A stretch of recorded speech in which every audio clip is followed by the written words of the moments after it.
Welcome to the podcast, Therese Makes History, Season 1, The Dairy Lane Project, Bomaderry to Berry. Today I present Episode 5, Devitts Lane. My name is Therese Sweeney and I'm a social historian and now a podcaster.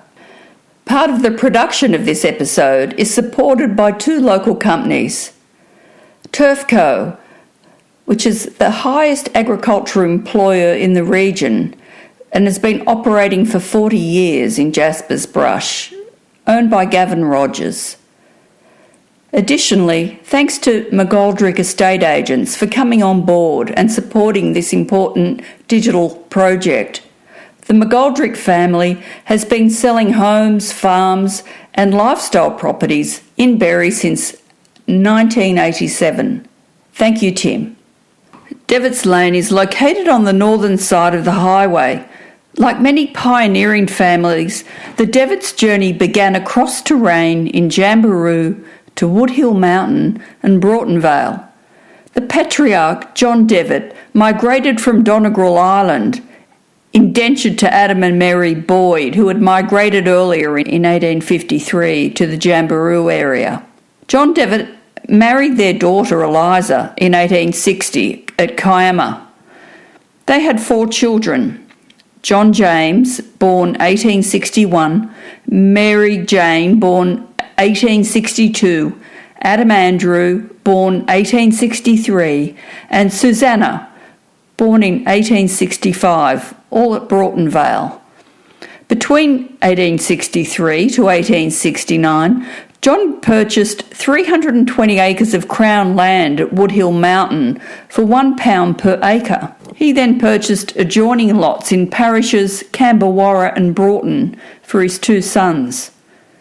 By 1885, he had accumulated 490 acres, owning further blocks on the west side of Brogers Creek. John James Devitt married his neighbour Mary Jane Brandon in 1887 at Watamolla.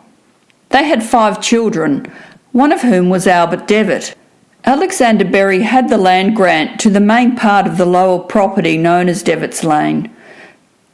Then a gentleman by the name of Arthur McLean purchased it in 1905. Albert Devitt married Grace Shepherd. Her father, William Shepherd, bought the property after McLean died from 1911. Grace was a Boxall. The couple were involved in Meroo Union Church. Both sides of the family were heavily involved in the Methodist Church and the Wesleyan Church prior to that. William Shepherd was the superintendent at Meroo Sunday School. William and his family lived in a slab house down near the creek where the cow bales are, prior to the weatherboard house that was built and divided into 2 homes. Albert and Grace lived in this home when they took over the property named Sunnyside in 1932. Their daughter Valerie married Reginald Thomas Radford, who came from Queensland. He joined the RAAF during the war and after the war was stationed at St George's Basin. He met Valerie probably at church. All the RAF men would jump in the back of a truck and head to Nowra on Sundays for church services, getting dropped off at their preferred church. They married in 1947 and settled in Wollongong for a while. They were asked to run the family farm with Arthur and Grace from 1950. Electricity had been introduced that year as well. In 1950, Valerie and Reginald's second son Arthur was born. Arthur has provided the insight to this era via telephone to me recently. There was a terrible flood that year he was born, which caused some land to slide on Sunnyside. Half the hill came down. Whilst at Sunnyvale, they farmed with draft horse and plough.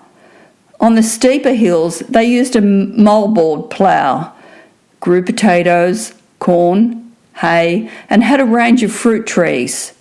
They never could afford to mechanise their property, milking 30 cows twice a day. They were probably the last property in the district to use horsepower. Sunnyside is located in the top of the valley, positioned near Wiley's Creek. The house was positioned on the rise of a hill. A water pipe ran from the creek, 2 inches galvanised, across paddocks to the neighbours to get gravity fed for the water. There were water tanks as well around the house. Arthur recalls sitting on the slide whilst his grandfather used a scythe to cut hay. Then they'd use long pitchforks to lift it on top of the hay shed, where Arthur stamped out the air. Their family were too poor to maintain a living and sold the property in 1963 to Pat Ryan from Berry. Arthur's family moved to Berry and bought a house in Alexander Street. He caught the bus then to Meroo School and later to Nowra High School. Over that 12-month period, the house at Sunnyside was rented out to an Englishman. He was trying to breed chickens in the back room and keep them warm with a kerosene heater, which caught fire, and the original homestead burnt to the ground. It was originally reported as an electrical fire, but the Englishman on his deathbed told the truth to Arthur's father, Reginald. Lanes tended to be named after families that lived at the higher point of the lane. Grace had said it's because they were always writing to the council for the road to be graded. The Devitts were a prominent family.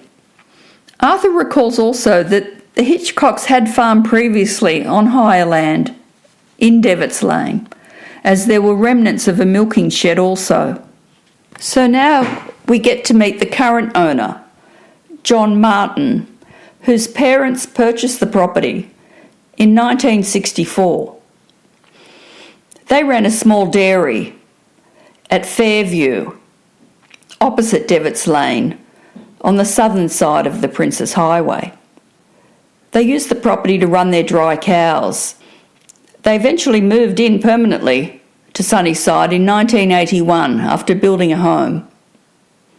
Today, John Martin farms beef cattle at Sunnyside, and I welcome John to the project. I'm with John Martin from Sunnyside, 219 Devitts Lane, Meroo, Meadow. Thanks for joining me today, John. No, pleasure. What's your normal routine here at, what is it, Sunnyside? What a beautiful name for a property. There's a bit of history here, isn't there? Yes. We've owned Sunnyside since 1964, October 1964 we bought it. And we just used it as a dry run to run our dairy cattle on until about 1980. We sold the dairy farm side of it 1980s. Yeah, we had a dairy farm just down across the highway opposite Devitts Lane. So that was your original residence on the highway? Yes, Mum and Dad were there for, I think about 35 years. What address was that? Property was named Fairview. As I said, we rented a small dairy there. I think it was just Princes Highway, Meroo, Meadow. Which side of the highway, or was it both sides? It was on the south side of the highway. How big was Fairview? It was about 80 acres. The Meroo Hall was in the western corner of it. I think it was on its own land. Just had a mixed herd of dairy cows. We only milked about around 30, 35 head those days. Mum and Dad came there and I think it must have been about 1945. And they'd spent 10 years on Bundannon. They had it leased from the Mackenzies up the river where what was Arthur Boyd's place. But Mackenzies were the original owners of it. And Mum and Dad's parents too came out. Dad and his parents two brothers. They came out from Northern Ireland. They were born in Belfast. Came out here to Australia, and Dad worked about on different farms. I think that's going back when they came here was around about 1925 or 29. So your grandparents migrated from Belfast. Yeah, on Dad's side of the family. So the paternal side, what were their names? Their names were Martin, and that's where my name comes from. Grandfather's name was John Frederick Martin. I think she was a Hurd, Margaret Hurd, her original name. And she married John Frederick Martin, the grandfather. Yeah, they came out here to Australia, and but anyway, they moved on to Bundenon up the river, which, well, everybody calls it Bundenon, but it's not. It's Bundenon. So I always correct that. And they had it leased from Mackenzie's, who owned Bundenon. What were they doing there, and what was happening at Well, Bundenon? they were dairying. What sort of cows do you know back then? What were they? Oh, I think they're just a mixed lot of cows. Probably mainly Illawarras, I'm not sure. Is this before your birth? Yes, yes. So you're going off stories you were told or photos? Mainly, and I can remember a fair bit of the history, what Dad used to say, and because we've been back to Bundenon a few times over the years just to have a look at the place. Last time we went up there, it was an open day, and that was when Arthur and Yvonne Boyd were there. I said to Yvonne that day, we got talking to them, had a good yarn to them. They're a lovely couple, and down to earth, and I said to Yvonne, I said, they pronounce the name Bundenon now. I said it should be Bundenon. Yes, she says, I agree with you. I said, it's all these school teacher yuppies on the board that they had changed it, but anyhow... When was that? When did you... They stayed there until 1945. I think they came from there to Meroo. At Bundenon, how were they dairying, and how would they get the milk? I think it was mainly milking by hand, I'm not sure. How do you imagine they would have got the milk to a depot? Oh, they used to take it down the river and put it on a punt, and the punt used to cross the river and connect up with there must have been a milk carrier, or in cans those days. I think it was about 1,000 acres in it, and it had a big old two-storey homestead on it, which Grandfather Martin lived in, and his wife, and Mum and Dad, when Dad got married, Mum, she come from down Tilba, because Dad worked on a couple of farms earlier on down around Tilba and Cabargo. Do you know any of the families, the names? Oh, he worked for Vic Tett's farm down at Cabargo, out of west of Cabargo there, and then he worked on Harry Bates's farm. That'd be going back 1929, 1930s, 31, 32. Not sure when Dad married Mum. It was 1929 or... When did your grandfather migrate out? Oh, they all come together by ship. Took them about 6 weeks to come out. And how old was your father on the passage out here, do you know? Might have been only about 25, I think, when they left Bundenon. What was the circumstances around them leaving? Oh, well, it was only leased. I suppose once the lease ran out, decided to leave it. And I think Mum and Dad went on to a farm over in Farm Meadow. I think they lived next door to Turner's farm in Farm Meadow for a while. Then they must have come here in 1935, I think it was, to Fairview, dairy down on the highway there, just opposite Devitts Lane. Do you know what they would have paid for it, or how that came up, or who owned it? It belonged to Tom Hitchcock, I think, owned it, but I wouldn't know what they paid for it. Don't think Dad ever said. He might have. We were there next door to the Mullers for about 35 years. Well, I came along 1948. So what's your full name? John Frederick Martin. And did you have brothers and sisters? I got a sister. She's older than me. She spent 3 years on Bundenon. I think she's about 6 years older than me. Did your father have brothers and sisters?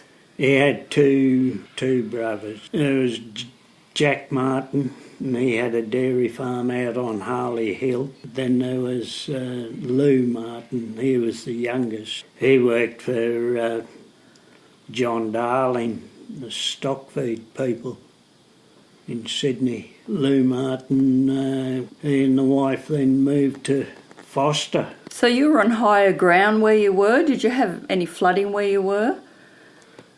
On the highway? Down on Fairview. I know we're up on a hill there. Yeah, but it ran down onto a flat, used to flood around the creek a bit, along the creek, follow the creek down. And Did you have to build a dairy there? no, the dairy was already there, I think, when Dad bought it. Did it have silo? No. So what are your first memories of the dairy as a little boy? As I grew up on the dairy and learned how to drive tractors and learned how to do most things on the farm, and all self-taught. Was it a hard life? Was it a hard life for your parents to make a dollar? It's what you know, and I wouldn't say it was a hard life, no. What sort of tractors were you driving? I started off with a T20 Ferguson tractor, and that was the first one I learnt to drive on. And then we used to change them about every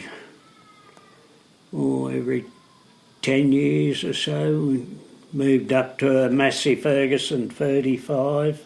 Then we moved up to a Ford 3000. Then when we got this farm, we needed a four-wheel drive tractor, and we moved up into four-wheel drive tractors and had one ever since. Well, we've had two or three, I think, four-wheel drive tractors over the years. Well, they'd make a difference, wouldn't they? Well, they're much safer on the hills.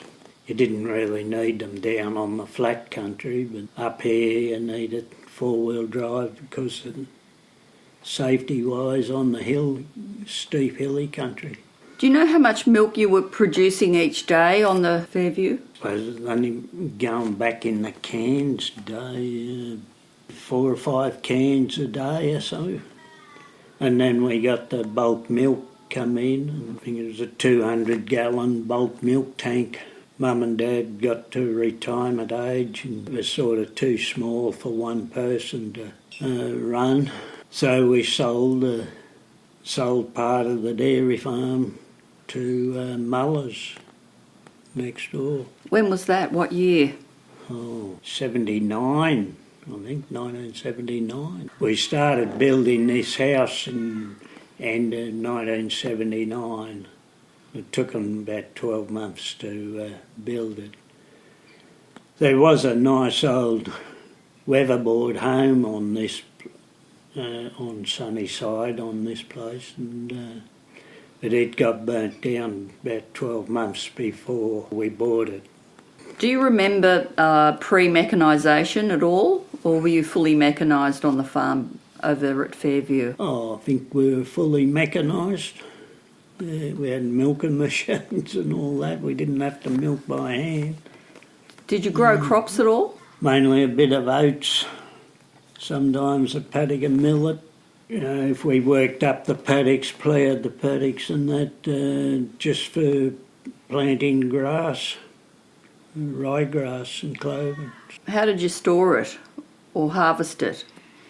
We used to make 2,000 to 3,000 bales of hay every year. So is that in the plastic wrap, you're saying? No, there was none of that about it in those days. Just baled up into small squares. Or we used to have to pick it up by hand and that, and cart it into a shed and stack it up in the shed. But that part of it became a bit automated. We had a bale stacker on the side of the trailers to pick it up in the paddock, bale loader, I should say.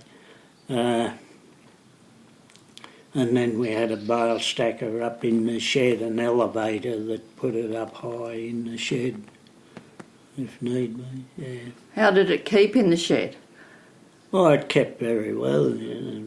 It'd keep for a few years, if need be, because it was fully dried, cured before it was baled. It'd only be there for a couple of years at the most, and we were using it during the winter time, feed it out. No, we didn't have any feed stalls or troughing or anything like that, but the cows used to get a bit of dairy meal as they were being milked in the bales. So you used to bring cows up to Sunnyside? Yeah, we bought Sunnyside in 1964, October 1964. Going right back in the history of Sunnyside, it was originally owned by a William Shepherd. William Shepherd sold it to Albert and Grace Devitt, and they then sold it on 1963, and they had a daughter, Valerie, and Valerie Devitt married Reg Radford. They must have bought it. I got a copy of the deeds there that give all the dates and that. But how much land is it? It's about 140 acres. I think on paper it says 138 acres. It's 55.97 hectares. I think it's because they're the last property on the end of Devitts Lane, because there used to be a gate just down the hill there, and but the right of way of Devitts Lane always went up through here and up, and it joins up with top end of Graham's Road over in the back of Meroo there. But anyway, what were they doing here? Like, do you know anything about? Devitts were dairying on it.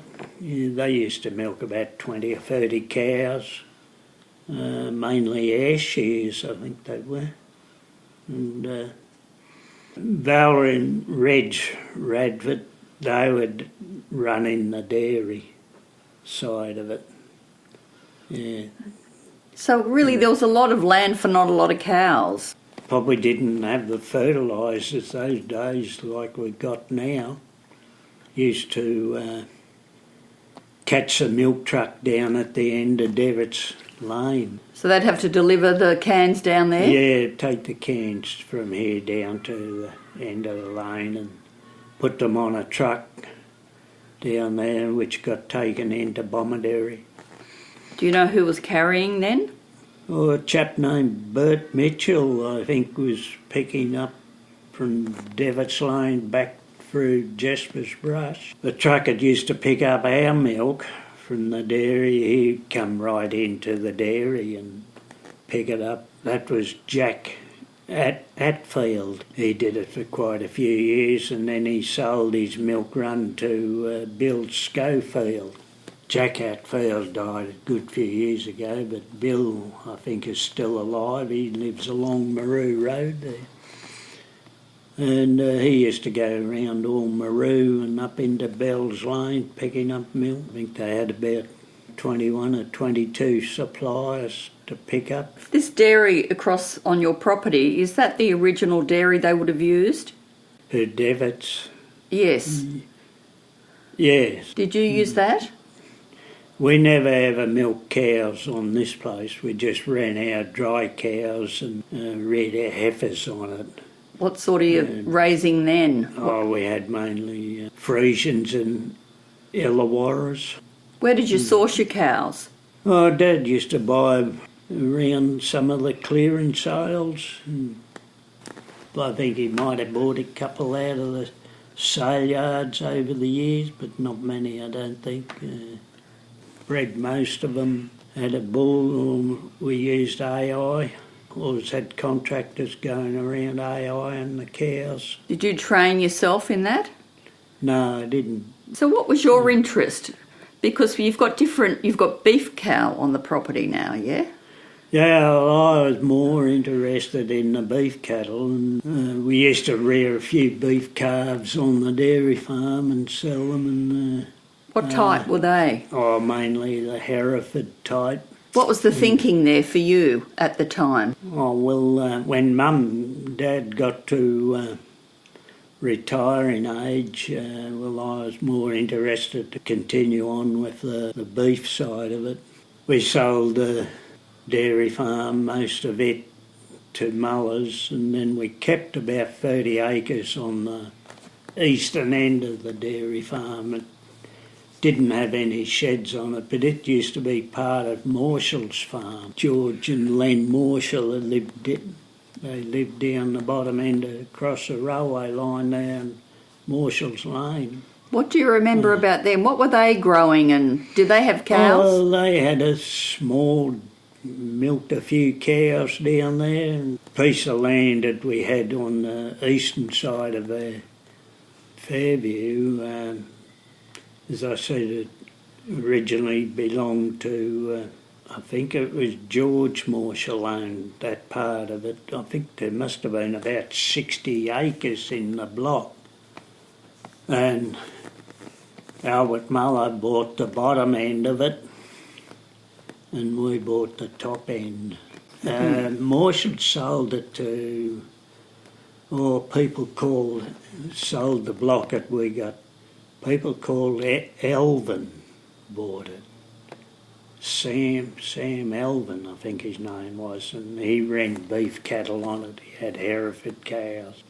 And then we bought it from them in the end. Yeah, bought it from Elvin's.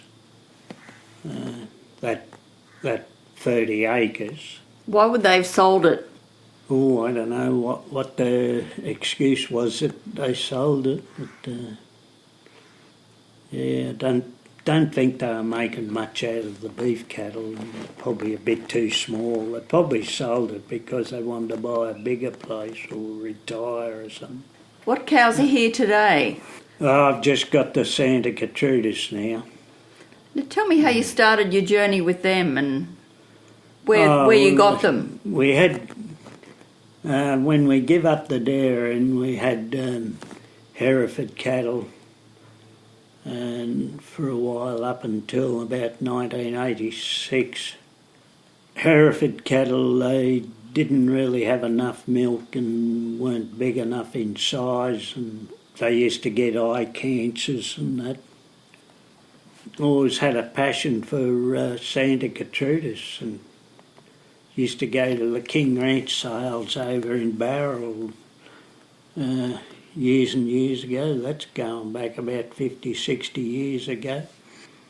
Anyway, 1986 we started using Berry Veterinary Clinic, and they were doing a bit of AI work, so they hired some, I think about 13 or 14 cows with Santa Gertrudis semen. I think I got about half a dozen calves out of that. And then from then on we started buying Santa Gertrudis bulls. Bought my first bulls from Jumping Rock Stud in Bundanoon. We must have had free bulls we got from Jumping Rock.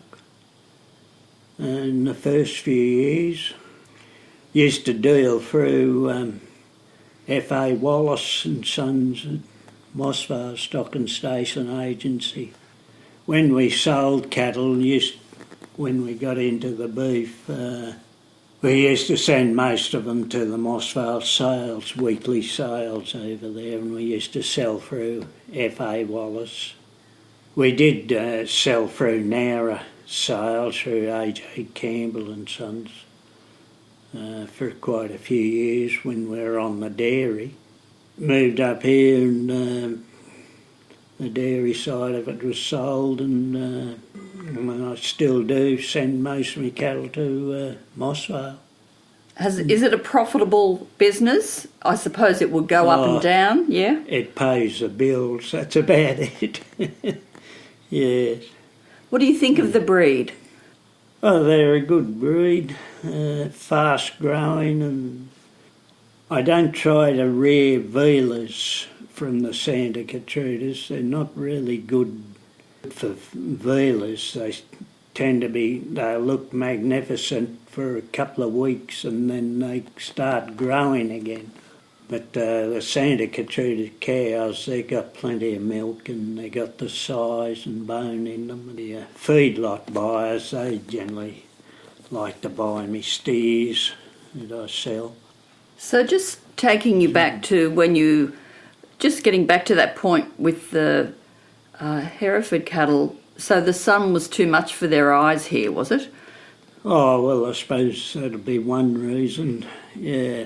Well, they'd get grass seed in their eyes during the springtime, late spring, and you'd have to get the cancers treated in their eyes. But I think mainly now they breed Hereford cattle that have got a bit of red pigmentation around the eyes, and that's got rid of that problem quite a bit.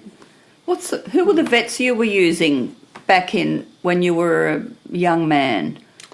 Oh, we used to use vets in there. There was one vet called Chisholm, Otto Ordo, I think his name was. We used him for quite a few years. He was a migrant, was he? Yes, yeah. He used to, it was when we had the dairy farm, and still looked after us after we come up here for a while. Or the vets then, I don't know, they retired and sold their business, and the last vet we used in there is only a young fella and switched over to Berry Veterinary Clinic. They've been using them since 1986. It was run by Jeff Scarlett and Jeff Manning in those days. Then they sold the business to Anthony Bennett and Bryden Krebs, I think his name is. Now it's run by Bryden himself. Anthony, he passed away, and he's got a team of vets there. 2 or 3, maybe 4 lady vets and another American, Jordan. What other sort of issues might have arisen with your dairy cows back in the day, you know, in those earlier years? Was there any illnesses or diseases that you had to contend with? I think milk fever was the main problem with them after they'd calve, freshly calved cows, and they'd go down with milk fever and you'd have to call the vetty. They'd give them a dose of, I think it was calcium and that, and they'd have them up on their feet within 5 or 10 minutes. Where did you get your supplies and things? Oh, well, with Nowra Dairy Company. What sort of vehicle was your dad driving? Holdens were our main vehicles. We didn't have a truck when we had the dairy farm. Stuff used to get delivered by the milk carrier. He'd pick it up, or like dairy meal and stuff, and then as the years went on, there was a chap called Ken Bryce. He started off a dairy feed delivery business, and he had a bulk truck, and used to buy the dairy pellets, get them stored on the farm. He used to fill it. We had a corner walled off in the barn that was beside the dairy, and he'd fill that with the pellets. And what were you wanting to do with your life? At school, what were you thinking? And did you like school? I just work on the farm. I left school when I was 15 and come home and just continued on the farm. Or over the years, I used to do a bit of contracting work with the tractor. Mainly, that come later in life. I go around and do a bit of slashing for people. Did a lot of slashing over the years for Ketteringhams, who'd had a farm down end of Devitts Lane. And there was a couple of blocks up in Boxers Lane and Graham's Road, as it's known now. I used to go up there, slash a couple of blocks. A couple of the neighbours around me here used to get me to do a bit of slashing. Pretty high up on that Graham's Road, isn't it? Yeah. I don't do any of that now, only for one chap that got 5 acres down the lane there. He's Greek, George. He doesn't live on the place down there, but he comes down once a week, and if he wants a paddock slashed, well, he always gets me to do it. So this current herd, these bulls you have here that are very attractive looking bulls. They're pure Santas. We've started crossing them with the Herefords. Took about 4 years to get up to the 4 to 5 years to get up to the purebred Santa stage. So you started crossing them to begin with? Yes.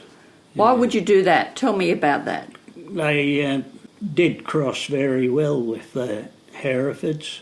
We had crossbreeds for a few years, but gradually worked into the pure Santa. Tell me what you know about the breed. How did you find out about the breed? Probably just through in the land papers, reading about them in the land papers, country magazines. Because over the years you get to know the different studs around. What are some of the studs that you're impressed by? King Ranch, because that was a bit out of my league a bit, but I was always very interested to go and see there. They had a bull sale pretty well every year, I think. Used to go to their sales, but I never ever bought any bulls from them. So it was after 1986. Probably the first bull we bought would have been in 87, and we bought that from Phil Joyce at Bundanoon. Jumping Rock stud, they used to call it. Used to go to their sales too. But then to buy our Santa bulls, we used to go through Peter Wallace. He was the son of F.A. Wallace, Keith Wallace, stock and station agents in Mossvale. How many beef cattle have you got here? Well, there's about, I suppose counting the calves that I got now, there must be about around 60, 65 head. It used to be up around the 80 head mark, but with the droughts and dry years and that, cut back a bit. Keep all the heifers pretty well, rear them, and they replace the cows that I sell. I generally let the cows go for about 3 calvings, 4 calvings, and then push them off, and heifers replace them. When did you leave Fairview? You sold that 30 acres, or have you still got it? No, we sold that. We left Fairview I think it was the beginning of 81 we moved up here into this house. So who moved here? Mum and Dad and myself. Did you ever marry? No, I've never married. Mum passed away in November, 1st of November 1994. She was 84 and Dad lived on till 2003. 9th of November 2003. Dad passed away. How old was he? He was 94 and he was good right up until the last... he just started to go downhill in the last 3 months of his life, and he spent the last month in a nursing home in Bomaderry, which was fortunate really. So. What did you do for social life, your family? Who did you mix with or where? Not much of a social life. Did you go to the hall at all? Yes, they used to have dances at the halls. We used to be involved in arranging them. Dad was secretary of the P&C quite a few years. That used to have a Christmas night in the hall every year. And Muller's picnic days, do you remember them? Yeah, Muller's picnic days. Yeah, that was with the Meroo church. Really, but religion's not one of my favourite subjects, so I didn't go to Sunday school most Sundays and that, but I never ever liked it much. Who was your teacher at Sunday school? Pearl Feeney she's Pearl Biggs. What didn't you like about it? Oh, I don't know, it just never ever grabbed me, the religion side of it. What about your And I'm parents? still the same. I get the JWs coming in sometimes and I said, don't start talking about religion, I'm not interested. So what are you interested in? Were you a sports person or Oh, no, not really. bit of a loner? Yeah, you'd probably say that. Being the only boy in the family, just myself and my sister, always doing things alone. When I was a kid, building billy carts and that sort of stuff. Do you listen to the radio or? Yeah, I still listen to the radio now. Television's my main entertainment now. What do you like on television? Mainly these lifestyle type of shows. Were you a member of any club? No. You're a bit like David Marshall, aren't you? Yeah, David and I are pretty well much the same, I think. Yeah. It's interesting. I find it interesting. Yeah. I met David here a couple of weeks ago in at the Castrol oil shop along Meroo Road there, and I hadn't seen him for, must be 30 years. Seen him, and yet he's got a block that joins me over the back of the hill, back of the ridge that runs from my place out to the highway there, which he still owns. And but anyhow, we had a good yarn there for half an hour or more on the steps at the Castrol shop. Yeah. Did you meet Anne? Haven't yet, no. I've got to get a photo of Anne. That's his sister. She lives beside him. Here you are on your 140 acres in Devitts Lane. What are some of the key sort of issues you have on the farm that you have to manage today? Mainly weeds and that. Got to keep the slasher going and do a bit of pasture harrowing a couple of times a year. And, but mainly just looking after the pastures now. And some of them weeds now, there's fireweed about and parramatta grass and older for it. You can't keep up as much now. Yeah. Do you remember having to clear land when you were young? Like with a... No. Was it cleared when your family had the property? It was already cleared. You know, over the years down on the dairy we had the tractors and slashes and pasture harrow and fertilising and ploughing and that sort of thing. And but up here, it's different. You can't go out and plough up a paddock or anything because you'd be afraid of it getting washed away if a big storm comes. And that, yeah. What's the weather like up here? Is it a different climate here compared to down where you were? Not much difference, I don't think. The average rainfall was reckon around 52 inches a year. You can get up to 60, 70, 80 inches in a year. Or you might only get about 35, 40 inches in a year. Some of the dry years and that we had only got up to about 40. I got records there of all the rainfall over the years. You seen any logging trails around or butter trails or? They used to get cedar logs out years and years ago across the mountain here. Because I can remember there used to be a lump of wire rope laying on the ground up the top end of my farm there for years and years. But that's gone back way before our day. Like we're looking at the creek here behind your property on Devitts. Just describe what happened with this rock. Oh, this rock that you can see in the creek, it's got piled up with the rain bomb we had in March 2024. There must be at least 1 million tonnes of rock piled up down through my place here, and fortunately it didn't do any damage to me water supply. I've still got it. It's a pipeline that's been there for 100 years and it's fully licensed. And where's that based? It's just further up the hill. Gravity fed. It comes out of the creek way up above my place there.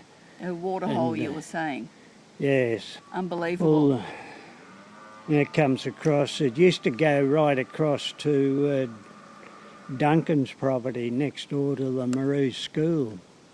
But now it only goes through my place and into one neighbour. The rest of it, they use town water supply. But you're not supplied by town? No, got no town water here. And so it's gravity fed, about 1.5 inch pipe to start with, and then it goes down to 1 inch. It used to be all galvanised steel, but now it's all poly pipe. Oh, well, it's underground, so it depends if it's near a coral tree or something. The coral tree roots mangle it up sometimes. You've got a lot of coral trees on your property. Yeah, there's quite a few I've planted over the years, but for your cows? Not anymore now. I don't plant them anymore. So they're eucalyptus trees? Yes. They're called woolly butt because they've got a bit of rough bark around the butt end of them. And you've still got cedar here? Oh yes, there's still a lot of cedar on the farm. They just couldn't get to it at the time? No, you need a bulldozer and that, with a winch on it. But the really good cedar trees are right up in the mountain. You can't touch them now. They're protected.